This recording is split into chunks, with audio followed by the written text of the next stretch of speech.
नमस्कार, म रविन्द्र सुवेदी। हिमालय टेलिभिजनको फेस टु फेस कार्यक्रममा तपाईलाई स्वागत छ। चालू आर्थिक वर्षको बजेट भाषणको अघिल्लो दिन अर्थ मन्त्रालयमा अनधिकृत व्यक्तिहरूलाई प्रवेश गराएर अर्थमन्त्री जनार्दन शर्माले बजेटमा करका दरहरू हेरफेर गराएको आरोपमा उहाँमाथि छानबिन भयो। संसदीय समिति गठन भएर छानबिन भयो, उहाँले राजीनामा दिनुभयो। संसदीय समितिले निचोड खास केही दिन सकेको छैन, तर यसको निष्कर्ष चाहिँ उहाँमाथि लागेको आरोप पुष्टि हुन नसकेको भन्ने बुझाइ छ। समितिमा रहेका सत्तारूढ सांसदहरू जो बहुमत सङ्ख्यामा थिए, उनीहरूले विपक्षी सांसदहरूको असहमतिका बावजुद तत्कालीन अर्थमन्त्री जनार्दन शर्मा, जसलाई यो बजेटमा अनधिकृत व्यक्ति प्रवेश गराएर करका दर हेरफेर गराएको आरोप लागेको थियो, उहाँलाई क्लिन चिट दिएका छन्। एमालेका सांसदहरूले आफ्नो असहमति कायमै राखेका छन् र यो सन्दर्भ चलिरहँदाखेरि अहिले नेकपा माओवादी केन्द्रले उहाँलाई नै, तत्कालीन अर्थमन्त्री जनार्दन शर्मालाई नै पुनः अर्थमन्त्रीका रूपमा सिफारिस गरिसकेको छ। आज माओवादी अध्यक्ष पुष्पकमल दाहाल प्रचण्ड बालुवाटारमा पुगेर प्रधानमन्त्री शेरबहादुर देउवालाई भेटेर पार्टीका तर्फबाट उहाँलाई नै अर्थमन्त्री बनाउने निर्णय भएको छ भनेर सुनाइसक्नु भएको छ। सम्भवतः आजै प्रधानमन्त्री शेरबहादुर देउवाले जनार्दन शर्मालाई पुनः अर्थमन्त्रीका रूपमा नियुक्त गर्ने तयारी गरिरहनु भएको छ। अर्थतन्त्रमा अथवा नेपालको अर्थव्यवस्थामा ठूलो प्रभाव पार्ने गरी भएको यो एउटा प्रकरणमा अर्थमन्त्री जनार्दन शर्मा, तत्कालीन अर्थमन्त्री जनार्दन शर्मा सहजै चोखिनु भएको छ। तर यसको दीर्घकालीन प्रभाव के पर्न सक्छ? उहाँको पुनरागमनले नेपालको अर्थतन्त्र कतातिर जान्छ? विश्वले नेपालको अर्थतन्त्रलाई कसरी हेर्छ? आजको फेस टु फेस कार्यक्रममा हामी यसै सन्दर्भमा रहेर कुराकानी गर्दैछौँ। कुराकानीका लागि अर्थविद डाक्टर दिलनाथ दङ्गाल हाम्रो स्टुडियोमा आउनुभएको छ। नमस्कार। स्वागत छ। धन्यवाद। सन्दर्भ चाहिँ अर्थमन्त्रीले अनधिकृत व्यक्तिलाई प्रवेश गराएको भनेर चर्चा चल्यो। छानबिन समितिले पुष्टि हुन सकेन भन्यो। छानबिन समितिमा भएका कतिपय सदस्यको असहमति पनि रह्यो। यो असहमतिका बीच उहाँ फेरि अर्थमन्त्री बन्दै हुनुहुन्छ। यसको सन्देश के हो? यस्तो यो आरोपहरू राजनीतिमा यस्तो लागिरहन्छन्, लाग्ने क्रम छ। कतिजनाले पहिला पनि धेरै आरोपहरू खेप्नुभयो, कतिजनाले राजीनामा दिनुभयो, कतिजनाले त्यत्तिकै त्यसलाई लिएर आउनुभयो। यसरी नै हाम्रो देशको राजनीति अगाडि बढेको देखिन्छ। र अब अहिलेको हाम्रो सन्दर्भ अर्थसँग जोडिएको र एउटा अर्थशास्त्रको विद्यार्थी भएको हिसाबले चाहिँ अब उहाँको राजीनामा जतिखेर उहाँले दिनुभयो, त्यो केही समयपछि जतिखेर उहाँलाई आरोप लाग्यो, त्यसपछि उहाँले राजीनामा अलिक समय लगाएर राजीनामा दिनुभयो। र राजीनामा दिँदाखेरि चाहिँ सबैभन्दा यसको सजिलो समाधान के हुन्थ्यो होला भन्ने मलाई लागेको चाहिँ, जस्तै उहाँलाई जुन दिन आरोप लगाइयो, आरोप मात्रै पुष्टि त अहिले पनि भएको छैन। आरोप लागेकै दिन चाहिँ उहाँले ठिक छ, अब म माथि आरोप लगाउनु भयो, म जतिकै हैसियतको तपाईँहरू पनि माननीय हुनुहुन्छ, एउटा ठुलै प्रमुख प्रतिपक्षी जो संसदमा सबैभन्दा ठुलो पार्टीले आरोप लगायो भनेपछि ठिक छ, सीसीटीभी फुटेज हेर्नुहोस्, त्यहाँ भएका सबैलाई चाहिँ सोधपुछ गर्नुहोस्, म दोषी रहेछ भने कारबाही भोग्न तयार छु भनेर त्यो बेलामा आएको भएर त्यो प्रक्रियामा गएको भए यो चाहिँ यति लामो हुने थिएन। छानबिनै गर्नु पर्थेन। त्यतिमै गरेको भएदेखि सम्भवतः प्रतिपक्षीले पनि त्यति धेरै कुरा उठाउँदैन थियो। उसले हेर्दाखेरि सीसीटीभी फुटेज र त्यहाँ ड्युटीमा बसेका चाहिँ जो व्यक्तिहरू हुनुहुन्थ्यो उहाँहरूलाई सोद्धाखेरि यो कुरा आइहाल्थ्यो, यति लामो जाँदैन थियो। त्यही प्रक्रियामा अलिकति चाहिँ समस्या त्यहीँ देखियो। त्यसपछि टेलिभिजनमा माननीय मन्त्रीज्यूले अलिकति उनीहरू को हुन् भन्ने जस्तो भाषा प्रयोग गर्दा अलिकति प्रतिपक्षी आक्रोशमा गएको देखिन्छ। भलै राजनीतिमा त्यस्ता कुराहरू हुने गर्छन्। तर अब पछि जब समिति गठन गरियो, समिति गठन गर्दाखेरि नै अलिकति चाहिँ जसले माग गर्यो उसको अल्पमत भयो, प्रतिपक्षले माग गर्यो उसको अल्पमत भयो। अब त्यो अल्पमत भएको कारणले हेर्दै जाँदाखेरि अन्तिममा अहिले पनि ठ्याक्कै क्लिन चिट त पाएको भयो बहुमतको आधारमा, तर सर्वसम्मत हुन सकेन। त्यही सर्वसम्मत बनाउन सक्नु पाएको भएदेखि यसको दीर्घकालीन असर पर्थ्यो। किनभने भोलि बन्ने यस्ता खालका समितिहरूमा पनि फेरि अल्पमत र बहुमत हुने खास एक्ज्याक्ट अहिले कन्फ्युजन, जस्तै एउटा अर्थशास्त्रको विद्यार्थीको हिसाबले हामी जस्ता धेरै मान्छे कन्फ्युजन छन्। हो चाहिँ के त, बहुमतले चाहिँ केही पनि भेटिएन भनेर एक खालको क्लिन चिट दिएको अवस्था भयो। अब 4 जना जो प्रतिपक्ष जसले माग गरे उहाँहरू चाहिँ यो चाहिँ 17-18 कतिवटा बुदामा असहमति जनाउनु भयो। उहाँहरूले राखेका तर्क पनि आफ्नो ठाउँमा सुन्न ठिकै जस्तो लाग्छ। जस्तै अघि मैले एउटा भने, अर्को कुरा चाहिँ त्यहाँ जसलाई आरोप लगायो उनीहरूलाई बोलाएर पनि सोधिएन। CCTV फुटेजको कुरा उठ्न साथै त्यो सुरक्षित राख्नुपर्नेमा त्यो चाहिँ मेटिएको अवस्था र त्यो रिकभर भएर नआएको अवस्था। त्यसै गरिकन अब उहाँहरूलाई जस्तै त्यो 10:30 बजीसम्म एकजना ड्युटीमा हुनुहुन्थ्यो नेपाल प्रहरीको मित्र, उहाँलाई सोद्धाखेरि म 10:30 सम्म बसेँ भन्नुभयो, त्यसपछिकोलाई बोलाएर सोध्न अनुमति दिएन। यस्ता कुराहरूले चाहिँ शङ्का गर्ने प्रशस्तै ठाउँहरू छन्। यस्तो शङ्काको बिचमा पनि यसरी फेरि उहाँ पुनः अर्थमन्त्री भइरहँदाखेरि चाहिँ आम मानिसलाई लाग्ने शङ्काहरू के हुन सक्छन् एउटा अर्थशास्त्रको विद्यार्थीले मलाई लाग्छ भने चाहिँ उहाँको पालामा पहिलो कुरो त अर्थतन्त्र पनि त्यति कहाँ सुधार भएर पनि गएको अवस्था होइन र अर्को कुरा पनि सँगसँगै छ उहाँ एउटा चाहिँ बहुत सम्भावना भएको राजनीतिज्ञको रूपमा मैले चाहिँ व्यक्तिगत रूपमा लिन्छु र हामी धेरैले त्यो लिन्छौँ। त्यसले गर्दा उहाँसँग त्यो भएको सम्भावनालाई फेरि अर्थमै ल्याएर फेरि पनि त्यो विवाद कायमै, किनकि जसले क्वेसन उठायो उसले त फेरि भोलि क्वेसन उठाउँछ अनि यो विवाद लगातार गइरहँदाखेरि त्यसै त हाम्रो अर्थतन्त्र कमजोर छ, त्यहाँमाथि पनि प्रतिपक्ष त्यही कुरा उठाइरहने, सत्तापक्ष त्यसलाई चोख्याउन लागिरहने गर्दा यो एउटा सानो विषय त्यत्रो अत्यन्तै ठुलो विषय अथवा यता करको दरलाई हेर्दा त यो ठुलै विषय नै मानिन्छ करको विद्यार्थीको हिसाबले, तर पनि त्यत्रो ठुलो चाहिँ सधैँभरि यही कुरालाई मात्रै लिएर वर्षौँभरि चाहिँ देशलाई एउटा चाहिँ डेडलकको अवस्थामा लानुपर्ने पनि होइन। त्यसकारण यो मिलाएर चाहिँ उहाँलाई कुनै अर्को ठाउँमा रिप्लेस गरेर अर्को कुनै आखिरी उहाँहरूकै पार्टीको आउने हो, उहाँहरू नै आउने हो, राजनीतिज्ञहरू नै आउने हो, त्यो खालको गर्न पाएको भए किसिमको सन्देश चाहिँ राम्रै जान्थ्यो कि अथवा उहाँले सर्वसम्मत ढङ्गले उहाँ चाहिँ एकदम क्लिन मान्छे हो, केही पनि समस्या छैन भनेर उहाँहरू आउन सकेको भए त उहाँलाई पुनः अर्थमन्त्री दिँदा उही अलिकति उहाँको पालामा अर्थतन्त्र जुन ढङ्गले लानुपर्ने उहाँले कोसिस गर्दा पनि लानु भएन, फेरि पनि जाँदैन भन्ने पाटो एउटा रहन्थ्यो। तर विविध आशंकाको पाटो चाहिँ रहँदैन थियो, एउटा त्यो चाहिँ हामी जस्तोलाई रहिराखेको अवस्था चाहिँ हो र कामना गरौँ उहाँ आइसकिसकेपछि त्यसलाई विविध तरिकाले यसलाई चाहिँ यो झुटो हो गलत हो भनेर प्रमाणित गर्नुहोस् र अबको बाँकी अर्थतन्त्र चाहिँ राम्रोसँग लैजानुहोस् भन्ने कामना चाहिँ फेरि हामीले गर्नैपर्छ।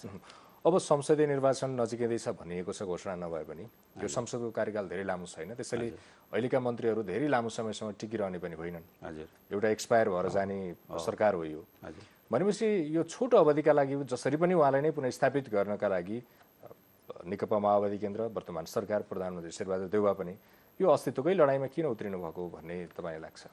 यो चाहिँ अलिक बढी राजनीति खालको क्वेसन भयो, तैपनि यो चाहिँ अलिकति कस्तो भने इगो जस्तो भयो कि उहाँलाई जस्तै अस्ति भर्खरै पनि अर्को कुनै पार्टीका चाहिँ सेटै मन्त्रीहरू त चेन्ज हुनुभयो नि, परिवर्तन हुनुभयो, उहाँहरूले पनि परिवर्तन भएकोमा कतिपय उहाँहरूको चित्त दुखायो होला अथवा अहिले तपाईँले भनेको जस्तो यो 2-4 महिना हो ठिकै छ, फेरि हामी पुनः जितेर फेरि नयाँ जनादेश लिएर आउँछौँ भन्ने लाग्नुभयो हो। त्यो ढङ्गले सहज ढङ्गले जान पाएको भए सहज हुन्थ्यो। अब यो चाहिँ विभिन्न पार्टीको चाहिँ सरकार हुँदाखेरि यही हुन्छ क्या, आफ्नो पार्टीको अस्तित्व जोगाउनु पर्ने होला जस्तो। म राजनीति विश्लेषक त होइन, तर एउटा सामान्य अर्थशास्त्रको विद्यार्थीको हिसाबले मलाई के लाग्छ भने यो आफ्नो अस्तित्व जोगाउने हो, पुनः आउँदाखेरि तिमीहरूलाई देख्यौ त भनेर यो प्रक्रिया गइरहँदाखेरि फेरि पार्टीमा हेर्नुहोस् तपाईँले 46 सालदेखि यताको हेर्नु भने कुनै पनि पार्टी निरन्तर गएको, कुनै पार्टी निरन्तर ठुलो भएको, कुनैले मात्रै सत्ता सम्हालिराखेको, सरकार सम्हालिराखेको अवस्था होइन, परिवर्तन हुन्छ। अनि यो खालका प्रक्रियाले चाहिँ दीर्घकालमा यो चाहिँ रोगको रूपमा रह्यो, यही प्रक्रिया दोहोऱ्याइरहने भयो भने विगतमा पनि त कतिपयले राजीनामा दिनुभयो, फर्केर आउनु भएन नि, त्यत्रो ठुलो इगोको रूपमा चाहिँ न प्रतिपक्षले न सत्तापक्षले गरिदिन पाएको भए कम्तीमा हाम्रो अर्थतन्त्र चाहिँ जोगिन्थ्यो कि अथवा अहिले संसार विश्वको अर्थतन्त्र कमजोर भइरहेको, हाम्रा छिमेकी देशहरू पाकिस्तान भयो, श्रीलङ्का, बङ्गलादेश लगायतका देशहरूको अर्थतन्त्र कमजोर भयो, हाम्रो पनि त्यही दिशामा गयो भनिराखेको बेला कमसेकम हामी सुरक्षित हुन्थ्यौँ कि अर्थतन्त्रको हिसाबले भन्ने चाहिँ हामीलाई लाग्दो रहेछ। हाम्रो अर्थतन्त्रका कतिपय क्षेत्र त कुनै व्यक्तिको अभिव्यक्तिका कारणले पनि प्रभावित हुन्छ, संवेदनशील, त्यति धेरै संवेदनशील छ। अब हामीले आरोप लागेका व्यक्तिलाई ल्याएर राख्दाखेरि त्यसका अरू परकम्पहरू जान सक्ने चान्स कति हुन्छ? त्यो चाहिँ यस्तो हुन्छ, एउटा चाहिँ सम्भावना हुन्छ। मैले दुईटै पक्षको कुरा गरेँ। एउटा चाहिँ कस्तो हुन्छ भने उहाँ आफैलाई पनि अथाह सम्भावना बोकेको एउटा युवा नेतृत्व हुनुहुन्छ, उहाँका पनि पछि उहाँलाई पनि कतिपय कुरामा यसले चाहिँ आशंका, जनताहरूसँग चाहिँ आशंका रहने एउटा कुरा हुन्छ भने अर्को कुरा चाहिँ मान्छेलाई उहाँले राम्रै काम गर्दाखेरि पनि पुराना अरू धेरैका इतिहास हेर्दाको कुरामा राम्रै कुरा गरिरहँदा पनि आरोपको कुरा आउला अनि विगतमा तपाईँको यो पुँजीगत नीतिगत खर्च गर्न नसकेको कुरा, बजेट खर्च गर्न नसकेको कुराहरू, अब विगतमा अर्थतन्त्र तमाम समस्याहरूसँग जुझ्न नसकिएको, फेरि उहाँको पालामा मात्रै आएर अर्थतन्त्र कमजोर भएको भन्ने चाहिँ बुझ्नु हुँदैन। हाम्रो अर्थतन्त्र संरचनागत ढङ्गले धेरै पहिलादेखि कमजोर हुँदै आएको, अलि बढी कमजोर मात्रै यो कोरोना पछि आयो, किन एउटा कोरोनाले पनि असर गर्यो होला, विश्व रुस युक्रेन युद्ध सारा मूल्य वृद्धिका कारणहरूले असर गरे, तर पनि ती कुनै कुराहरूसँग जुझ्न त्यत्रो अब्बल ढङ्गले नसकेको सन्दर्भमा मान्छेहरूसँग आशंका चाहिँ रहन्छ। र म फेरि पनि भन्छु, हामीले के बुझ्नु हुँदैन भने खालि जनार्दन शर्मा अर्थमन्त्री भएपछि हाम्रो अर्थतन्त्र धराशायी भएको अवस्था चाहिँ पक्कै होइन। उहाँकै कारणले ध्वस्त भएको हो भन्न चाहिँ मिलेन। होइन, ध्वस्त त एकजना, हाम्रो संरचना कस्तो छ भने राजनीति र अर्थतन्त्रको एकैजना व्यक्तिले सबै ध्वस्त पनि बनाउँदैन, एकैजना व्यक्तिले चाहेर कति न कति माथि लान पनि सक्ने अवस्था चाहिँ छैन हाम्रो अहिले। किन विदेशीहरूको जुन चलखेल हामी कहाँ चाहिँ नियन्त्रित अर्थतन्त्र जुन हाम्रो छ, नियन्त्रित अस्थिरता विदेशीहरूले जुन हामी कहाँ अर्थतन्त्रमा चाहेका छन्, त्यो अवस्था, हाम्रो भौगोलिक अवस्था अनि हामीसँग भएको जुन रिसोर्सेसहरू यति धेरै अपार रिसोर्सेस छ, त्यसको प्रयोग हुन नसकेको अवस्था, यी सबै कुराहरूलाई हेर्दा र विगत 46 सालदेखि यताको अवस्था हेर्दा एकैजना व्यक्तिले सबै ध्वस्त बनाउने होइन। अब मिसनै लिएर आएको छ अनि त्यहाँदेखि स्टेटको प्रमुखै, सरकार प्रमुखै भएर सेटै हुँदाखेरि त सक्दैन भन्न सकिँदैन। हामी फिजीको उदाहरण पनि टाढा छैन, श्रीलङ्काको उदाहरण पनि टाढा छैन हामीसँग छ होइन। त्यो अवस्था आउँदैन। अथवा तपाईँ यस्ता धेरै अरू उदाहरण, सिक्किमको उदाहरण लिन सकिन्छ। तर पनि अहिलेको अवस्थामा चाहिँ खालि एक्लै जनार्दन शर्माले मात्रै यो अर्थतन्त्र पुरै ध्वस्त बनायो भन्यो भने चाहिँ यो चाहिँ एकरो विश्लेषण मात्रै हुन्छ भन्ने मलाई तर हाम्रोमा चाहिँ पछिल्ला केही वर्ष यता भनेको जस्तो संविधान निर्माण पछिकै कुरा गरौँ, भूकम्पको आयो, नाकाबन्दी आयो, त्यसपछि कोरोना र अहिले चाहिँ रुस युक्रेन युद्ध, हामीले ती पटक पटक चाहिँ जतिखेर अर्थतन्त्रका विषयमा सवाल उठ्छ, अर्थतन्त्र कमजोर भयो है भन्ने सवाल उठ्छ। पछिल्लो समय त अर्थतन्त्र समग्रमा कमजोर भएको भन्दा पनि वैदेशिक मुद्रा सञ्चिति चाहिँ घट्यो भन्ने बढी चर्चाको विषय हो। यी सबै कुरामा चाहिँ हामी एक एकवटा कुरालाई दोष लगाइरहेछौँ कि कहिले नाकाबन्दी बनाएको छौँ, कहिले भूकम्प बनाएको छौँ, कहिले कोरोना भाइरस बनाएको छौँ, अहिले पछिल्लो समय चाहिँ रुस युक्रेन युद्धको कुरा गरिरहेछौँ। भनेपछि यस्ता समस्याहरू त आउन सक्छन् त, अरू कुनै शीर्षकमा यस्ता समस्याहरू आइरहन सक्छन्। भनेपछि हाम्रो वैदेशिक मुद्रा सञ्चिति मात्रै नोक्सान हुँदै जाने, घट्दै जाने हो कि हामी अरू कुरामा पनि कमजोर स्टेप बाई स्टेप कमजोर भइरहेछौँ? यस्तो छ, झट्ट विदेशी मुद्रा घट्दाखेरि चाहिँ तपाईँको चाहिँ हामीले जस्तै अहिले 6 महिना 7 दिन जतिलाई पुग्ने विदेशी मुद्रा छ भनेर भनिएको छ। यो चाहिँ 10-11 महिनालाई पुग्ने थियो अघिल्लो वर्षमा, यो एक वर्षमा लगातार घटेर गएको हो। अनि यो चाहिँ सिधै विदेशी सामान ल्याउने कुरासँग, जस्तै औषधि किन्ने कुरासँग, अत्यावश्यक कुरा विदेशबाट ल्याउने कुरासँग जोडिएको कारणले र श्रीलङ्कामा अहिले त्यो त्रास भएको कारणले गर्दाखेरि सबैभन्दा बढी यसलाई देखेको मात्रै हो। र अहिले तपाईँले भनेका सबै कुराहरू जस्तै शोधनान्तरण घाटाको कुरा, व्यापार घाटाको कुरा, मूल्य वृद्धिको कुरा, यही विदेशी मुद्रा कमजोर भएको कुरा, यी सबै कुराहरू चाहिँ अहिले चाहिँ लगातार 1-1.5 वर्षदेखि अर्थतन्त्रमा लगातार घट्दै गएको हिसाबले चाहिँ अहिले हामी बढी डराउनु परेको अवस्था हो। र सबै चिजहरू चाहिँ घट्दै गएको छन्। जस्तै अहिले पछिल्लो अवस्थामा दुईटा कुरा चाहिँ फेरि यो सकारात्मक छन्। जस्तै अहिले रेमिटेन्स बढेर गएको छ। तपाईँको 3.8% दरले नेपाली मुद्रामा र 1.6% दरले अमेरिकी मुद्रामा चाहिँ अहिले पछि रेमिटेन्स बढेको अवस्था छ भने विदेशी पर्यटकहरूको आगमन पनि जनवरीमा 17-18 हजार भएकोमा अहिले 55-56 हजार चाहिँ अन्तिम महिनामा आयो। यो हाम्रो चाहिँ सकारात्मक कुराहरू छन्। त्यसकारण के चाहिँ हुन्छ भने सबै जति हामी प्यारामिटरहरूको कुरा गर्छौँ ती सबै लगातार 1 वर्षदेखि घट्दै जाँदाखेरि चाहिँ त्यो डराको अवस्था हो। तर कुनै चिज घट्ने, कुनै चिज बढ्ने हुँदा चाहिँ त्यो सकारात्मक रूपमा लिनुपर्छ। तपाईँले ओभरअलमा के भयो त 1 वर्षमा भनेर भन्नुहुन्छ भने कोरोना पछि सबै कुराहरू लगभग घट्दै गयो। जस्तै रेमिटेन्सकै कुरा भनौँ न, रेमिटेन्स चाहिँ 3.8%ले बढे पनि यसको सदुपयोग चाहिँ फेरि कहाँ छ त भन्दा उपभोगमा मात्रै भएको कारणले र रेमिटेन्स अझै धेरै आउने सम्भावना हुँदाहुँदै हुन्डी लगायतका कुराहरूले गर्दा रेमिटेन्स रोकिएको छ। त्यसले गर्दा त्यो हुन्डी हामीले भनिराखेका छौँ 1 वर्षदेखि, हुन्डी लगायतकाबाट चाहिँ मुद्रा विदेशी जुन रेमिटेन्स आउनुपर्ने आएन, फर्मल च्यानलबाट आएन, ब्याङ्किङ च्यानलबाट आएन, सबैलाई थाहा छ सरकारमा बसेकोहरूलाई। तर त्यसलाई रोक्न के गर्नुपर्छ? चाहँदा धेरै हदसम्म रोक्ने ठाउँहरू हुन्छ, तर त्यो रोक्ने कुनै पनि प्रयास भएको थिएन। दुःखद लागेको कुरा चाहिँ यो आर्थिक वर्षको, चालु आर्थिक वर्षको बजेटमा चाहिँ थुप्रै कुराहरू सुधार गर्ने कोसिस गरिएको जस्तो बजेटमा सुनियो। त्यो कति अप्लाई हुन्छ? जस्तो निर्यात बढाउने, आयात रोक्ने कुरा पनि, शोधनान्तरमा पनि सरकारले काम राम्रोसँग गर्ने भने त्यो पनि मेन्टेन हुन सक्ला। अनि थुप्रै कुराहरू चाहिँ हामी अब मेन्टेन गर्छौँ भन्ने खालको बजेट छ नि। यसका कारणले चाहिँ हामी अब 1 वर्षमा ब्यालेन्समा आउन सक्छौँ अथवा विगतमा सन्तोषजनक अवस्थामा जान सक्ने अवस्था देखिन्छ? यस्तो छ, मैले अघि पनि उल्लेख गरेँ, दुईटा विषय चाहिँ हामी कहाँ सन्तोषजनक, जस्तै रेमिटेन्स बढेको र विदेशी आगमन पर्यटक। किनभने अहिले जुन तपाईँले विदेशी मुद्राको कुरा गर्नुभयो नि, विदेशी मुद्राको स्रोत के हो त भन्दा एउटा रेमिटेन्स हो, सबैभन्दा ठुलो स्रोत चाहिँ रेमिटेन्स हो। त्यसपछि विदेशीहरूको लगानी हो भने अर्को चाहिँ पर्यटन हो। अनि पर्यटन चाहिँ कस्तो रह्यो भने पर्यटनको पनि जुन सिधा हेर्नुभयो तपाईँले भने आगमन मात्रै बढेको, तर कोरोना पछि, कोरोनाका कारणले पर्यटक किसिमले तहस नहसै थियो पर्यटन व्यवसाय, तर पछि के भयो त भन्दा यो वृद्धि भयो। तर तपाईँले ओभरअलमा हेर्नुहुन्छ भने विदेशबाट नेपाल आउने पर्यटकले ल्याउने पैसाभन्दा नेपालबाट बाहिर जाने पर्यटकले बढी लिएर गएका छन् फेरि कोरोना पछि। त्यो दुःख लाग्यो। पढ्न जाने विद्यार्थीले पनि बढी लाग्न थाले। पढ्न जाने विद्यार्थीले लगभग अहिले चाहिँ 60 करोड पैसा चाहिँ अहिले बाहिर लिएर गए यो 1 वर्षमा भनेर भनिएको छ होइन। अब इन्भेस्ट नम्बरमै सबै 36 लाख लगाउनु 11-12 अर्ब त्यहीँबाट जान्छ। यस्ता चिजहरू जुन हामी नजानिदो किसिमले चाहिँ बाहिर गइरहेका पैसाहरू छन्, त्यसले गर्दाखेरि तपाईँको चाहिँ अर्थतन्त्रमा यी कुराहरू सकारात्मक ढङ्गले गएका छन्। अब तपाईँले जहाँसम्म बजेटले सकारात्मक ल्याउँछ कि भन्दा बजेट आफै विवादमा छ होइन, करका दरहरू विवादमा छन्। अनि अब त्यो तपाईँले चाहिँ अरू कुराहरू नै हेर्नुभयो भने बजेटमा केही सकारात्मक कुराहरू छन् जुन यही टेलिभिजनबाट मैले अगाडि पनि भनिसकेँ। तर अब अहिले तपाईँलाई एक दुईवटा कुराहरू चाहिँ भनौँ, जस्तै तपाईँले जुन अहिले आयात निर्यातको कुरा गर्नुभयो, अहिले एकदमै हाम्रो व्यापार घाटाको ठुलो कुरा उठिरहेको छ। गत 1 वर्षमा लगभग 19 खर्ब 20 अर्ब बराबरको चाहिँ हाम्रो आयात भएको देखिन्छ भने निर्यात चाहिँ 2 खर्ब 30 अर्बको मात्रै निर्यात भयो। झन्डै 17 खर्ब बराबरको चाहिँ हाम्रो व्यापार घाटा देखिन्छ। अब तपाईँ खाद्यान्न मात्रै भन्नुहुन्छ भने हामीले चाहिँ 3 खर्बको खाद्यान्न ल्याएछौँ। पेट्रोलियम पदार्थ 3 खर्ब 20 अर्बको आएछ। सबभन्दा ठुलो अंश पेट्रोलियम पदार्थ र त्यसपछि खाद्यान्न, र खाद्यान्नमै बजेटले चाहिँ 30% को जुन चाहिँ आयात घटाउँछु भनेर भनेको छ, त्यो चाहिँ सम्भावना छैन। किनभने तपाईँ अहिले नै हेर्नु न, अहिले नै तपाईँ जुन खेती गर्ने समय हो, अहिले मलको अभाव छ। मलको अभावले गर्दाखेरि खेती गर्ने समय मलको अभाव हुनासाथै अब के हुन्छ त भन्दाखेरि पक्कै पनि खाद्यान्न उत्पादन त हुँदैन। खाद्यान्न उत्पादन नभएपछि त्यो 30% को त कहीँ सम्भावनै छैन, त्यो हुनै सक्दैन। त्यसकारणले गर्दा अरू धेरै कुराहरू जस्तै आन्तरिक उत्पादन हामीले बढाउन सकेनौँ। तपाईँलाई भनौँ न, गत हामीले हेऱ्यो भने 1 वर्षमा हामीलाई चाहिँ 60 देखि 65 लाख मेट्रिक टन खाद्यान्न चाहिने रहेछ। हामीले चाहिँ 50-52 लाख मेट्रिक टन खाद्यान्न उत्पादन गर्छौँ।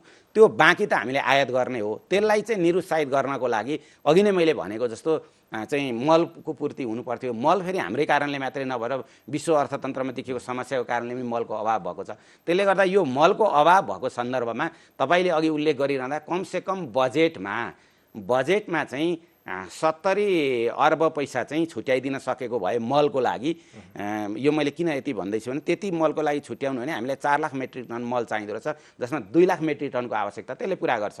बाँकी विदेशबाट आयात गरेर प्राङ्गारिक मलहरू अथवा हरियो मलहरूबाट पुरा गर्न सक्यौँ भने पनि कमसेकम पनि 23-24% हाम्रो अर्थतन्त्रमा योगदान दिइरहेको कृषिमा 17 खर्बको बजेटमा 1.25 खर्बको बजेट हामीले मल उत्पादनमा छुट्याइदिन सकेको भए अहिले तपाईँले उल्लेख गरेको जस्तो आयात घटाउन चाहिँ सकिन्थ्यो।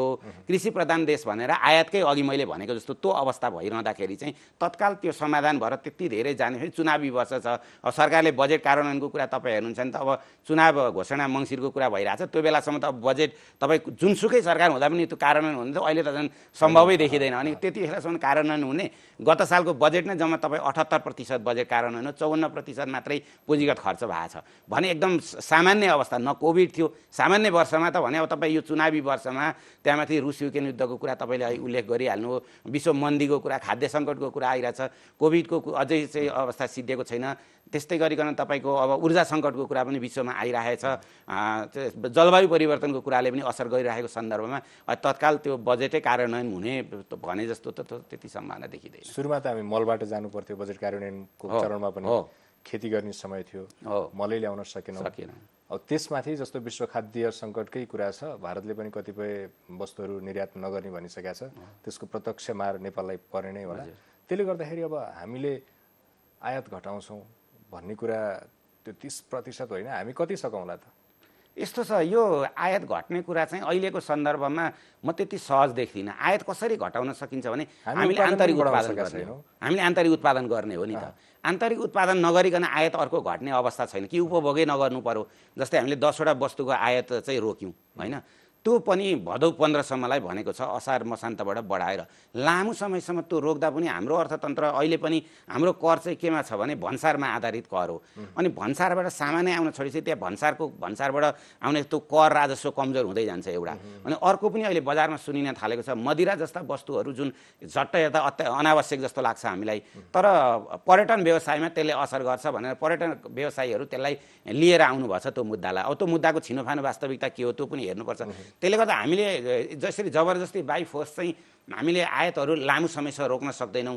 त्यसको दुई तरिकाले गर्न सकिन्छ। एउटा चाहिँ कहिलेकाहीँ अहिले जुन सरकारले रोक्यो त्यो सङ्कटमा गर्न नसक्ने नि त गर्न पाउने गर्ने कुरा नै रह्यो। लामो समयसम्म गर्न सकिँदैन भने कहिलेकाहीँ चाहिँ हामीले अनावश्यक कुराहरू उपभोग कम गराउनलाई जनतालाई प्रेरित गर्ने अनि हाम्रो देशमा आन्तरिक उत्पादन गर्ने, यिनै हुन् हामीले यहाँ चाहिँ उत्पादन गरेर विदेशी सामान अथवा विदेशी वस्तु आयात कम गर्ने। जस्तै अब पेट्रोलियम पदार्थको आयात कम गर्ने कुरा गर्नुभयो भने विद्युतीय वस्तुहरू उपभोग गर्नुपर्छ। विद्युतीय वस्तु जडी जस्तै चुलो होला, विद्युतीय गाडीहरू होला। अब तपाईँ विद्युतीय गाडी पनि तत्काल हामीले नै उत्पादन गरेर चलाउने अवस्था छैन, बाहिरबाट गाडी कम आउँछ, महँगो छ विद्युतीय गाडी, खालि त्यसको अपरेटिङ कस्ट मात्रै सस्तो हो, अत्यन्तै धेरै महँगो छ। 90,000 भाडा पर्ने 2 पाङ्ग्रे गाडीलाई यहाँ 3 लाख नेपाली पर्छ। त्यो बिचमा किन त्यति महँगो भयो? अनि हामी आफू उत्पादन गर्न सक्दैनौँ।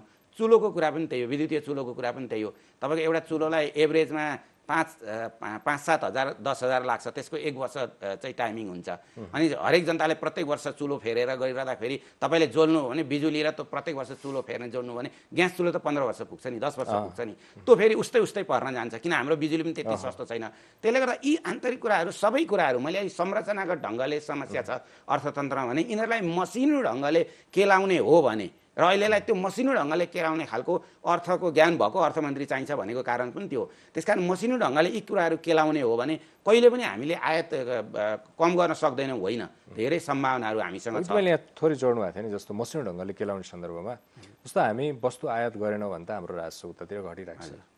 वस्तु आयात हामी जति बढाउँदै जान्छौँ त्यो पनि विलासितासँग जोडिएका कुराहरू जति बढाउँदै जान्छौँ त्यसले हाम्रो ठुलो विदेशी मुद्रा बाहिरिँदै जान्छ। यो कुरा चाहिँ ब्यालेन्स मिलाउन किन नसक्ने? हामीले खपत घटाउने हो कि अथवा अरू केही गर्ने हो? त्यसलाई मेन रूपमा चाहिँ यस्तो खपत घटाउने भन्नाले नि मैले अघि नै पनि अलिकति उल्लेख गरेँ, खपत पनि अत्यावश्यक वस्तु जस्तै भनौँ न, अहिले मैले 3 खर्ब बराबरको खाद्यान्न बाहिरबाट आउँछ भनेर एउटा तथ्याङ्क दिएँ, तर तपाईँ त्यो 3 खर्बको खाद्यान्न त घटाउन सक्नुहुन्न नि त। तर जस्तो अहिले जति पनि वस्तु चाहिँ हामीले रोकिरहेछौँ, आयात गर्न रोकिरहेछौँ, यस्ता थुप्रै वस्तुहरू होलान् जो अत्यावश्यकीय होइनन् अथवा हामी गुजारा गर्न सक्छौँ। त्यस्ता वस्तुहरूको पहिचान गरेर रोक्न सकिन्थ्यो कि? होइन, यस्तो हुन्छ, त्यो चाहिँ यो खुला अर्थतन्त्र भएको विश्वमा कि हामीले चाहिँ बन्द अर्थव्यवस्था प्रयोग गर्नु पर्यो? खुला अर्थतन्त्र भएको देशमा चाहिँ तपाईँले सधैँ लामो समयसम्म रोक्दाखेरि तपाईँलाई विविध किसिमका समस्याहरू, मैले अघि एउटा सङ्केत गरेँ नि, तपाईँले मदिरा त अत्यावश्यक हुँदै होइन नि, मदिरा नखाएर मरेको दुनियाँमा कोही पनि मैले त अहिलेसम्म सुनेको छैन, बरु खाएर मरेको छ। तर मदिरा सबै रोकिदिइरहँदाखेरि के हुने रहेछ भन्दाखेरि पर्यटन व्यवसायमा असर गर्ने रहेछ। एउटा अर्को कुरा, देशमै ब्रान्डिङ गर्ने कुरा अहिले पछिल्लो अवस्थामा तपाईँले पनि सुन्नुभयो होला मदिराको, होइन, यहाँको लोकल मदिरालाई। अब लोकल मदिरालाई ब्रान्डिङ गरेर त्यसलाई चाहिँ पर्यटन व्यवसायतिर लगाएर अनि फेरि विदेशी मदिरा रोक्न चाहिँ सकिन्छ, एउटा कुरा। अर्को कुरा, अहिले रोकिदिँदाखेरि सरकारले के ध्यान दिनुपर्छ भने अहिले डुप्लिकेट मदिरा विदेशबाट आयो, पैसा फेरि उत्तिकै गइरहेछ, नक्कली मदिरा आयो, किनभने त माग्छ बजारले। अब हामी के गर्दैनौँ भने त्यो आउने जुन गलत बाटोबाट आउने चिजहरू रोक्न सक्दैनौँ। तपाईँलाई म अघि तपाईँले भन्नुभयो ती सधैँलाई रोक्दा के हुन्छ भनेर। सधैँलाई रोक्दा के हुन्छ भने 1800 किलोमिटर हाम्रो खुल्ला सिमाना छ, त्यहाँबाट चोरी निकासी भएर आउँछ, अलिअलि हुने राजस्व पनि गुम्छ, ती वस्तुको पनि अभाव छैन। तपाईँलाई ती रोकेका कति वस्तुको अभाव देख्नुहुन्छ बजारमा? ती त्यो के अरे दालमोटहरू के थियो नि, त्यो चिज बल्सहरू, त्यो कुरकुरे बजारभरि छ। त्यो कहाँबाट आयो भने गलत बाटोबाट आयो। हिजो के थियो, कमसेकम राजस्व त आएको थियो, अहिले राजस्व नि आएन। एउटै कुरा चाहिँ के हुन्छ भने यो जुन गाडीहरू छ त्यो चाहिँ रोकिन्छ, किनभने त्यो चाहिँ रजिस्टर गरेर प्लेट हालेर चलाउनु पर्नु भएकोले त्यो चाहिँ गलत बाटोबाट आउँदैन। बाँकी अरू ती जे चिजहरू छन्, अधिकांश चिजहरू जस्तै मोबाइल पनि बजारमा तपाईँ जानु न, मोबाइल पाउनुहुन्छ, प्रशस्त पाउनुहुन्छ। मैले सर्च नै गरेर न्यु रोडका पसलहरूमा मोबाइल छ। त्यसै गरिकन अघि मैले भने ती कुरकुरे चिजबल लगाएका चिजहरू ती पनि छन् भनेपछि लामो समयसम्म रोक्दाखेरि गलत बाटोबाट आएर राजस्व कमजोर हुने, आखिरी वस्तु त आउने आइहाल्ने, कि हामीले त्यहाँ रोक्न सक्नु पर्यो र ती आवश्यकता र बजारले माग्यो भने ती चिज हामीले उत्पादन गर्न सक्नु पर्यो, त्यसको त्यो हुन्छ। हजुर, अघि थोरै जोड्नु भएको थियो, जस्तो मूल्य वृद्धिको कुरा, अन्तर्राष्ट्रिय बजारमा पनि एक खालले मूल्य वृद्धि एकदमै धेरै बढिरहेको छ, मूल्य वृद्धि आकाशिएको छ। धेरै देशहरू को अब अर्थतन्त्र कमजोर भएको जस्तो समाचारहरू हामीले पढ्न पाउँछौँ। त्यसको असर नेपालमा पनि पक्कै परेको होला। अब ती असरहरू न्यूनीकरण गर्ने दिशामा चाहिँ अरू देशहरूले के भूमिका खेलिरहेछन्, कस्तो खालको अभ्यास गरिरहेछन्, तपाईँले के बुझ्नु भएको छ यो विषयमा? यस्तो छ, यो चाहिँ कस्तो छ भने रुस युक्रेन युद्धको सुरुवात भइसकिसकेपछि कस्तो देखियो भने संसारमा खाद्यान्न लगायतका चिजहरूमा 35% र अर्को तपाईँको पेट्रोलियम पदार्थहरूमा 60% मूल्य वृद्धि भएको छ यो विश्वमा नै। यो खालि हाम्रो नेपालमा मात्र यत्रो धेरै मूल्य वृद्धि भयो भन्ने होइन, यो विश्वमा भएको मूल्य वृद्धि हो। प्रकृति फरक भएकोले हाम्रोमा हुनुहुन्थेन यत्रो % भन्ने मात्रै हो, त्योमा म आउँछु। पहिलो कुरा त्यो देखिन्छ। अर्को कुरा चाहिँ तपाईँ अघि मलको कुरा हामीले गर्दै थियौँ, यो ठ्याक्कै यहीसँग जोड्दा पनि मिल्छ। मल चाहिँ कस्तो छ भने अहिले अब मूल्य वृद्धि खाद्यान्नमा अब अझै मूल्य वृद्धि हुन्छ भन्ने सन्दर्भमा मैले जोड्न खोजेको। यो रुस युक्रेन युद्ध हुनुभन्दा अगाडि रुस र बेलारुसले विश्वको 20% मल, रासायनिक मल चाहिँ यिनीहरूले चाहिँ निर्यात गर्दो रहेछ। रुस एक्लैले तपाईँको चाहिँ यो तेस्रो मुलुक रहेछ विश्वमा मल निर्यात गर्ने, रुस तेस्रो रहेछ एक्लै। युरिया मल जुन रासायनिक मलको एउटा पार्ट हो, एउटा चाहिँ वस्तु हो, युरिया विश्वको तेस्रो निर्यातकर्ता चाइना र अमेरिका पनि हो। त्यसले गर्दा अहिले के भयो त भन्दा रुस युक्रेन युद्धले रुसले त्यो मल निर्यात गर्न सकेन, चाइनाले पनि कोरोनाका कारणले गर्दाखेरि युरिया मल निर्यात गर्न सकेन, अनि अमेरिकामा नि आँधी हुरीको कारणले जति मल उत्पादन गर्नु भने त्यति उत्पादन हुन सकेन। त्यो उत्पादन नभएको कारणले त्यो सप्लाई गर्न सकेन। त्यसले गर्दाखेरि अब मूल्य वृद्धि, उत्पादन कम हुँदै गयो, मल नहुने बित्तिकै त उत्पादन कम हुन्छ, त्यसले गर्दा खाद्यान्नको मूल्य वृद्धि भयो एक। दोस्रो चाहिँ पेट्रोलियम पदार्थको जुन निर्यात गर्ने देश हो रुस, उसको निर्यात नहुने बित्तिकै अब त्यहाँ पेट्रोलियम पदार्थको के हुन गयो, मूल्य वृद्धि हुन गयो। त्यसले गर्दा पनि पेट्रोलियम पदार्थसँग तमाम चिजहरू जोडिएर आउँछ मूल्य वृद्धि, किन ढुवानीको कुरा आउँछ, त्यो कुरा आयो। अब तपाईँलाई खाद्यान्नको कुरा गर्नुहुन्छ भने युक्रेन आफै चाहिँ 40 करोड, विश्वका 40 करोड मान्छेलाई पुग्ने खाद्यान्न रुस युक्रेन एक्लैले चाहिँ निर्यात गरिराखेको सन्दर्भ थियो योभन्दा अगाडि। तर अहिले के भयो त भन्दा जब युद्ध सुरु भइसकेपछि उसले त निर्यात गर्ने कुरा भएन, उत्पादन पनि कमजोर भयो, बल्ल उनीहरूले सहमति गरे होला खाद्य सङ्कट आउन लाग्यो भनेर। अब तपाईँ विश्वका चाहिँ तपाईँ 11% मान्छेलाई अहिले खाद्य सङ्कटको समस्या छ। त्यस कारणले गर्दा यी तमाम कुराहरू हेर्नुभयो तपाईँले भने, यी तमाम कुराहरू हेर्दाखेरि संसारमा विश्वभरि यो कारणले मूल्य वृद्धि भएको। एकातिर मल नभएको कारणले कृषि उत्पादन भएन, मूल्य वृद्धि भयो। एक कारणले चाहिँ रुस युक्रेन युद्धको कारणले गर्दाखेरि पेट्रोलियम पदार्थ महँगो भयो, त्यसले मूल्य वृद्धि भयो। और डलरको मूल्य पनि पछि गएर वृद्धि भएको छ। त्यसले गर्दा संसारभरि मूल्य वृद्धि र खाद्य सङ्कटको समस्या देखा परेको छ। अब यो खाद्य सङ्कट र मूल्य वृद्धिको समस्या समाधान गर्न धेरै देशहरूले के गरे भने आफूले देशले उत्पादन गरेका चिजहरू आफै भित्र राख्ने प्रयास गरे। विश्वका 20वटा देशहरूले चाहिँ के गर्न थाले त भन्दा आफ्नो खाद्यान्न बाहिर निर्यात गर्न बन्द गरे। अहिले तपाईँले भारतको प्रसङ्ग उठाउनुभयो, भारतले पनि गहुँ लगाएका चिजहरू निर्यात गर्न बन्द भए।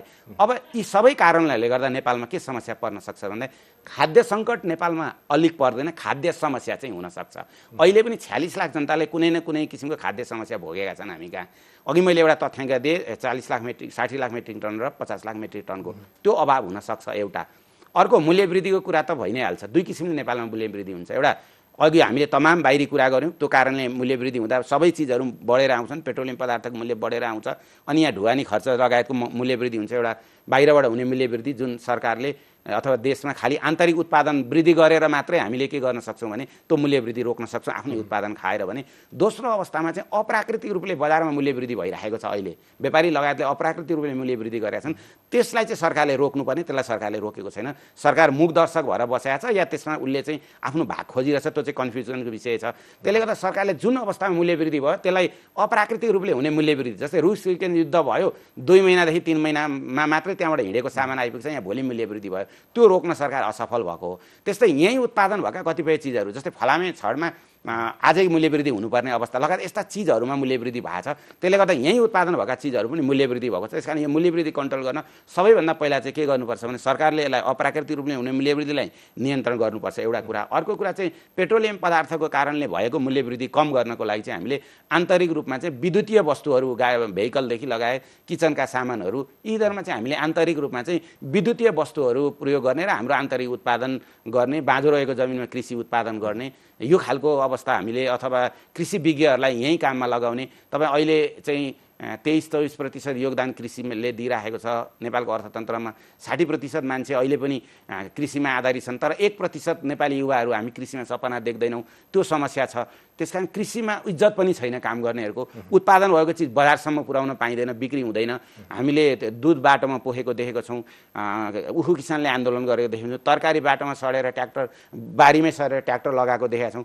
तर एकातिर भने अर्कोतिर अर्को जमिन बाँझो छ, अर्कोतिर खाद्य सङ्कट छ, विदेशबाट आएको सामानहरू चाहिँ तरकारीहरू गाउँ गाउँमा पुग्छ। त्यसकारण यी सबै कुराहरूलाई चाहिँ संरचनागत ढङ्गले भएका समस्यालाई मसिनो ढङ्गले केलाएर समाधान खोजियो भने त्यत्रो ठुलो टाढा समाधान छ जस्तो मलाई चाहिँ लाग्दैन।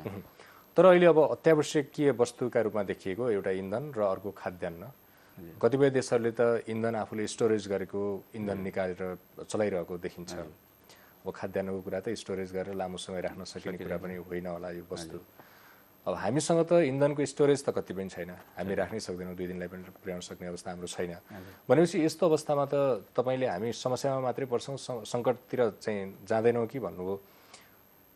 तर हामीसँग त त्यो दुइटै कुराको स्टोरेज छैन र हाम्रो उत्पादन पनि कृषिको एकदमै कमजोर छ भनेपछि त हामी त सङ्कटतिरै जान्छौँ कि टाटै पल्टिन्छौँ कि भन्ने शङ्का चाहिँ यो तमाम व्याख्याले गर्दाखेरि बलियो देखियो नि त। यस्तो हो, मैले त्यसलाई कहाँनिर जोड्न खोजेको हो भने पेट्रोलियम पदार्थको खपतको कुरा पनि एउटा जोडिहालौँ। 6 महिनालाई स्टक गर्ने क्षमता छ भनेर सुनिन्छ, तर कस्तो हुन्छ भने आज उहाँबाट मूल्य बढेर आउँछ, भोलि नै यहाँ मूल्य बढ्छ। आज नाकामा केही कारणले सर्टेज भयो भने यहाँ पेट्रोल सर्टेज हुन्छ। त्यो चाहिँ म पनि कन्फ्युज छु नि, त्यो चाहिँ आयल निगमसँग सम्बन्धित सोध्नु होला। ट्याङ्कर जाम पर्यो भने हुन्छ, पेट्रोल पम्पहरू बन्द हुन्छन्। अब त्यो चाहिँ कुनै आयल निगमकोलाई सोधिदिनु भयो भने हामी पनि लाभान्वित हुन्छौँ। त्यो एउटा मैले नबुझेको कुरा। अर्को कुरा, जहाँसम्म तपाईँले खाद्यान्न गएको राम्रो कुरा उठाउनु भयो, त्यो चाहिँ कस्तो छ भने मैले अघि भन्न खोजेको हामी कहाँ चाहिँ समस्या खाद्य सङ्कट र खाद्य समस्या फरक कुराहरू हुन्। खाद्य सङ्कट भनेको चाहिँ भोकमरीसँगै जोडिन्छ होइन। जस्तै हामी दक्षिण अफ्रिकाका धेरै कुराहरूसँग हामीले जोडिन जान्छ, साहेल प्रान्तका धेरै देशहरूको कुरासँग। खाद्य समस्या चाहिँ हुन्छ। जस्तै अहिले तपाईँलाई भनौँ, अहिले मैले एउटा तथ्याङ्क दिएँ, अहिले पनि 46 लाख मान्छेहरू कुनै न कुनै ढङ्गले खाद्य समस्यामा छन्। यसको एउटा केही हदसम्म समाधान चाहिँ हुनसक्छ। जस्तै एउटा तथ्याङ्क म तपाईँलाई दिउँ, अहिले चाहिँ हामीले जुन खाद्यान्न खेर गइरहेछ नि, हामी कहाँबाट खाद्यान्न खेर जाने कुराहरू, त्यसलाई केही हदसम्म स्टोरेज गऱ्यौँ, जुन ठाउँमा जुन चिज उत्पादन हुन्छ त्यसलाई खायौँ भने पनि केही हदसम्म, र बाँझो खेतीलाई प्रयोग गरेर उत्पादन गऱ्यौँ भने पनि केही समाधान हुन्छ। मैले एउटा तथ्याङ्क दिउँ, कस्तो रहेछ भने हाम्रो चाहिँ एउटा घरबाट 1 वर्षमा 79 किलो खाद्यान्न खेर जान्छ। तपाईँलाई मैले आफ्नै रिसर्च गरिदिन्छु। अस्ति पहिलो चरणमा जुन हाम्रो फोहोर थुप्रियो नि 1 महिना जति, त्यो बेलामा चाहिँ म मोटरसाइकलमा हिँडिरहने, जहाँ फोहोर देख्यो त्यहाँ बसेर 10-15 मिनट जति हेर्ने। मैले त्यहाँ के हेरेको भने हाम्रो फोहोरमा के को मात्रा छ भने सबैभन्दा बढी प्लास्टिकको मात्रा छ अनि खाद्यान्नको मात्रा छ। त्यो खाद्यान्न खेर, अनि खाद्यान्न खेर कति जाँदो रहेछ भने त 22 लाख टन खाद्यान्न 1 वर्षमा नेपालमा खेर जान्छ खाद्यान्न। अनि किलोको हिसाबले हेर्ने भने एउटा परिवारको 79 किलो वर्षमा, यो विभिन्न खाद्य संस्थाहरूको दिएको तथ्याङ्क हो। अनि मैले यो के रहेछ त, अब सबै त नेपालमा त एक्ज्याक्ट तथ्याङ्क त पाइँदैन। एकपल्ट हेरौँ न त फोहोर थुप्रेको बेला भन्दा वास्तवमा प्लास्टिकपछि दोस्रो मात्रा अहिले पनि थुप्रिन थालेको छ। हरेक प्लास्टिकको पोकाभित्र खाद्यान्न छ। त्यतिखेर चाहिँ कस्तो भने त्यतिकै बिना पोकाको प्लास्टिक चाहिँ खाद्यान्न बाहिर थियो र देखिन्थ्यो। अहिले चाहिँ यहाँ तपाईँको स्टुडियोसम्म आउँदा मैले बाटामा सर हेर्दै आएँ, अहिले चाहिँ प्लास्टिकमा पोको पारेको रहेछ। अहिले त हेर्न अलि अप्ठ्यारो छ। त्यसले गर्दा यसरी हाम्रो खाद्यान्न खेर गइरहेछ, हामीले त्यसलाई पनि जोगाउनुपर्छ जस्तो लाग्छ मलाई। त्यसको लागि त हरेक व्यक्ति सचेत हुनुपर्छ। अर्को कुरा कसरी सकिन्छ, कस्तो रहेछ अर्को भने हाम्रोमा चाहिँ जुन मौसमको पनि हाम्रो भविष्यवाणी राम्रोसँग नहुने, अनि पाकेको खाद्यान्न गत सालकै हेर्नुहोस् न तपाईँ, यो असोज कार्तिकमा बेमौसमी वर्षाले हाम्रो धान बालीको कति नष्ट गरिदियो होइन। त्यसकारण त्यो मौसम विज्ञहरूले चाहिँ त्यसको भविष्यवाणी गरिदिन नसकेको कारणले गएको हो नि त एउटा त्यो समस्या। अनि हामीले बाली भित्र्याउने बेलामा चाहिँ चराले खाँदो रहेछ, मुसाले खाँदो रहेछ, विभिन्न चाहिँ जनावरहरूले असर गर्ने, मौसमले असर गर्ने, यो पानी परिदिएर हावाहुरीले असर गरिदिने कारणले पनि समस्या हुँदो रहेछ एउटा। अर्को चाहिँ घरबाटै पनि बढी खाना पकाइदिने, तर हाम्रो देशमा चाहिँ बढी खाना पकाएर खेर जाने भन्दा पनि बरु बासी भोलिपल्टलाई खाने चलन रहेछ। तर अर्को कुरा के छ भने हामी रेस्टुरेन्टमा गएर बढी खाना माग्ने, बढी अनि त्यो छोडिदिएर आउने, कम्तीमा बढी भएको खाना त प्याक गरेर घरमा ल्याएर युरोपियन कन्ट्रीमा जस्तो खाँदा भयो नि त, त्यो एउटा। अनि अर्को कुरा तपाईँ भोज भतेरमा गएर हेर्नु हो भने, अचेल यो 1 वर्षदेखि म भोज भतेरमा जाँदाखेरि हेर्छु यति धेरै खाना कि तपाईँको 100 जना बराबर मान्छेले खाएको फाल्दाखेरि 7 देखि 10 जनालाई पुग्ने, कुनै कुनै भोज पार्टी बालेश्वरमा 7 देखि 10 जनालाई पुग्ने, कुनैमा 7 जना, कुनै 8, 9, 10 जना, यसो अनुमान लगाउँदा त्यो फालिएको मात्र अनुमान लगाउँदा त्यति खाना चाहिँ त्यहाँ पनि खेर गइरहेको छ। यस्ता कुराहरूमा हामीले मसिनो ढङ्गले मैले यसलाई नै जोड दिइरहेको, ठुलो कुरा मात्रै सोचेर भएन। यस्ता कुराहरूमा पनि हामीले चाहिँ अलिकति सचेत भयौँ भने मलाई लाग्छ खाद्य समस्या त हुन्छै हुन्छ विश्वमा देखिएको हिसाबले, तर सङ्कटै भएर भोकमरी लाग्ने भने, किनभने हामी गिठा भ्याकुर पनि खान्छौँ सामूहिक रूपमा। जस्तै भूकम्पको बेलामा हामीले 150-200लाई 1-1.5 महिना खाना खाने व्यवस्था हाम्रो गाउँमा हामीले गऱ्यौँ। त्यो खालको सामूहिक ढङ्गले गयौँ भने पनि त्यो नाकाबन्दीको बेला पनि ग्यास प्राप्त नहुँदा एउटा ग्यास सिलिन्डरमा धेरैलाई खाना पकाएर यो खालको अवस्था हुँदाखेरि यसले गर्दा मैले सङ्कटै भएर भोकमरीमा चाहिँ जाँदैन, डराउने, त्रसित हुने, त्रासै गर्ने अवस्था चाहिँ होइन। यदि हामीले सजगता अपनायौँ भने सङ्कट चाहिँ हामीलाई पर्छ। हामी अन्ततिर छौँ। अब चालु आर्थिक वर्ष 2079-80 सुरु भइसकेको छ। तपाईँले अघि जोड्नु भएको थियो यो वर्ष त चुनावी वर्ष भएका कारणले झन् पुँजीगत खर्च झनै न्यून हुन सक्ने चान्सेस छ। गत वर्ष 78% मात्रै भयो।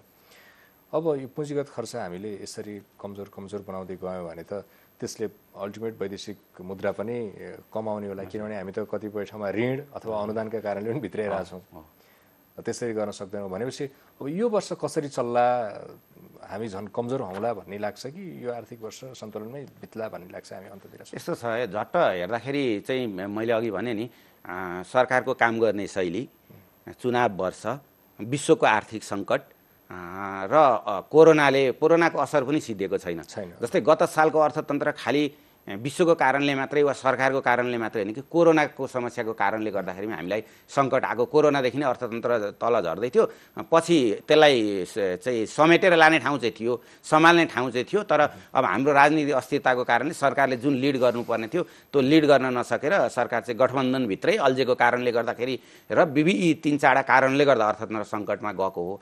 अब आगामी वर्षमा पनि कोरोनाको असर सबै सकिसकेको अवस्था होइन, जसलाई समस्या पर्यो उसले मात्रै पीडा भोगिरहेको अवस्था। जस्तै पर्यटन व्यवसायको मैले अघि तपाईँलाई कुरा गरेँ, अनि आयात निर्यातको कुरा बढिराख्ने, यो घट्ने अवस्था देखिन। विदेशी मुद्राको सञ्चिति पनि त्यत्रो ठुलो सुधार हुने अवस्था केही पनि देखिन। साधारणतः घाटा पनि सुधिने अवस्था छैन। अहिले खालि रेमिटेन्स र पर्यटकको हिसाबले अलिकति सुधार भयो भने त्यसले धेरै ठुलो सुधार ल्याउँदैन। बरु यो वर्षमा अहिले चाहिँ मैले पर्यटन वर्षको कुरा सुनिरहेको छु, त्यसरी पर्यटकहरू आइदिए, विदेशीहरूले दिएको पैसा पनि 23% सदुपयोग भएको छैन गत साल। त्यसले गर्दा त्यत्रो ठुलो सुधार हुने अवस्था चाहिँ छैन, किनभने चुनाव आउँछ, चुनाव भइसक्यो, चुनावसम्म त विकासको काम लगभगै हुँदैन, त्यो ढुक्क हुनुहोस्। सामान्य अवस्थामा पनि मङ्सिरमा के अरे यो पुससम्ममा जम्मा 13% बजेट त खर्च भएको हो नि गत साल। अहिले अघि सच्याउ तपाईँले भनेकोमा 54% मात्रै पुँजीगत खर्च भएको, 78% चाहिँ टोटल बजेट खर्च भएको हो। त्यसले गर्दाखेरि 54% बजेट खर्च भयो पुँजीगत भने अब तपाईँको पुस माघसम्म अनि नयाँ सरकार बन्ने प्रक्रियामा जाँदाखेरि अब अहिलेकै गठबन्धन कायम भयो, गठबन्धनकै सरकारले जितो भने पनि त्यहाँ को पहिलो र दोस्रो को प्रधानमन्त्रीको कुरा त्यहाँभित्र पनि समस्या आउला। हिजो एउटै पार्टी त फुटेको हामीले अगाडि देखिरहेछौँ भने यो 4-5वटा जोडिएको त्यही समस्या आउला। होइन, अर्को पार्टीले चाहिँ लिड गर्यो भने यो पुरै संरचना नै परिवर्तन हुन्छ, अर्कै खालको परिवर्तन हुँदाखेरि फेरि सत्ता छोड्ने कुरा पनि हामी कहाँ हतपति सजिलो हुँदैन। त्यसले गर्दा यी तमाम कुराहरूले गर्दाखेरि मलाई लाग्छ मङ्सिर पुसमै चुनाव भयो भने पनि यो चैतसम्म चाहिँ यही चुनाव हुने, सरकार बनाउने, मन्त्री बन्ने यो प्रक्रियामै लगभग जाँदाखेरि पुँजीगत खर्च त्यति सहज ढङ्गले हुन्छ जस्तो मलाई चाहिँ लाग्दैन, हुने देखिँदैन। खालि यो सरकारको मात्रै कारण नभए पनि तमाम पोलिटिकल कारणहरूले गर्दा, फेरि पनि नेतृत्व अभिभावक चाहिँ सरकारै हो है, यी सबै कुराहरूले गर्दाखेरि चाहिँ त्यो सहज ढङ्गले अर्थतन्त्र अर्को वर्ष पनि जान्छ जस्तो चाहिँ मलाई लाग्दैन। कुनै व्यक्ति पुनर्स्थापित हुनु मन्त्रीका रूपमा वा अरू कुनै नयाँ व्यक्ति आएर मन्त्री हुनुले पनि अर्थतन्त्रलाई यस्तो हुन्छ, त्यही व्यक्ति पुनः हुँदाखेरि अलिकति जनमानसमा जुन खालको अहिलेको देखिएको छ त्यो कन्टिन्युटी चाहिँ हुन्छ होइन। जनताले उहाँ नै दोहोरिनु हो, हिजो पनि खासै अर्थतन्त्रमा त्यति ठुलो योगदान दिन सक्नु भएन, फेरि उहाँलाई चाहिँ अहिले सुनिन्छ नि चोख्याएर ल्याए, अब त्यो एक्ज्याक्ट कुरा त हामी जान्दैनौँ, चोख्याएर ल्याए, त्यो खालको एउटा मनस्थिति हुने र उहाँले हिजो योगदान दिन नसकेको कुरा पाटो त छँदैछ, त्यो रहन्छ नै रहन्छ। तर ओभरअलमा एउटा मन्त्री हुँदैमा यत्रो ठुलो संरचनामा परिवर्तन गर्ने नेपालमा चाहिँ मैले कोही पनि देख्दिनँ। एउटा कुरा चाहिँ के हुन्छ भने सबै मन्त्रीहरू इमान्दार भएर अघि भनेका कुराहरू मसिनो ढङ्गले गइदिए भने, र त्यसमा खालि सरकार वा राजनीतिक मात्रै होइन हामी पनि दोषी छौँ, हामी जनता पनि उत्तिकै दोषी छौँ, व्यापारी आफ्नो ठाउँमा दोषी छ, त्यसै गरिकन हरेक क्षेत्र विदेशीहरूले हरेक सङ्कटमा चाहिँ के गरिराखेको हुन्छ भने तपाईँको हाम्रो यो चाहिँ प्रकृति स्रोतहरू कसरी सित्तमै प्रयोग गर्न पाइन्छ भनेर विदेशीले हेरिरहेको हुन्छ होइन। व्यापारीले चाहिँ यस्तै सङ्कटको बेलामा कसरी धेरै नाफा कमाउने भनेर हेरिरहेको हुन्छ। हामी जनताले पनि के गरिरहेको हुन्छ भने यत्रो सारा असुरक्षित भयो, कसरी हामी चाहिँ विदेश पलायन हुने भनेर हामीले सोचिराखेका हुन्छौँ। अथवा आफ्नो राजनीतिक दलले गरेका सबै कुराहरूलाई हामीले ढाकछोप गरेर हिँडिदिराखेको अवस्था त हामी सचेत नागरिकको पनि नभएको त होइन होइन। यी खालका सबै कुराहरू हामी कहाँ नमिलेको कारणले गर्दाखेरि एउटै व्यक्तिमा वा एउटै क्षेत्रमा परिवर्तन हुन त्यत्रो ठुलो अर्थतन्त्रमा परिवर्तन न योभन्दा अगाडि कहिले भएको थियो न योभन्दा पछाडि हुन्छ। त्यसकारण संरचनाका ढङ्गले नै यसमा परिवर्तन गर्नुपर्छ र तमाम राजनीतिक दलहरू विशेष गरेर सरकारमा बस्नेहरूले चाहिँ अब साँच्चैकै म अर्थतन्त्र सुधारेर लान्छु भन्नेतिर जाने हो भने सुध्रिनै नसक्ने अवस्था छैन, किनभने अथाह प्रकृति सम्भावना भएको देश हो नि त हाम्रो। हस्, यो महत्त्वपूर्ण समय र विचारका लागि धेरै धेरै धन्यवाद। अवसरको लागि यहाँलाई पनि धन्यवाद। हस्, उहाँ हुनुहुन्थ्यो अर्थविद डाक्टर दिलनाथ दङ्गाल। नेपालको अर्थतन्त्र अहिले कस्तो छ, विश्वको अर्थतन्त्रको प्रभाव नेपाललाई कस्तो पर्छ र आर्थिक रूपमा आर्थिक अपराधै गरेको एक खालको आरोप लागेका व्यक्ति पुनः मन्त्रीका रूपमा पुनः स्थापित हुँदाखेरि त्यसको सन्देश के जान्छ लगायतका विषयमा रहेर आजको फेस टु फेस कार्यक्रममा कुराकानी गऱ्यौँ। यो सँगै कार्यक्रमको समय सकिएको छ। म रविन्द्र सुवेदी बिदा हुन्छु। नमस्कार।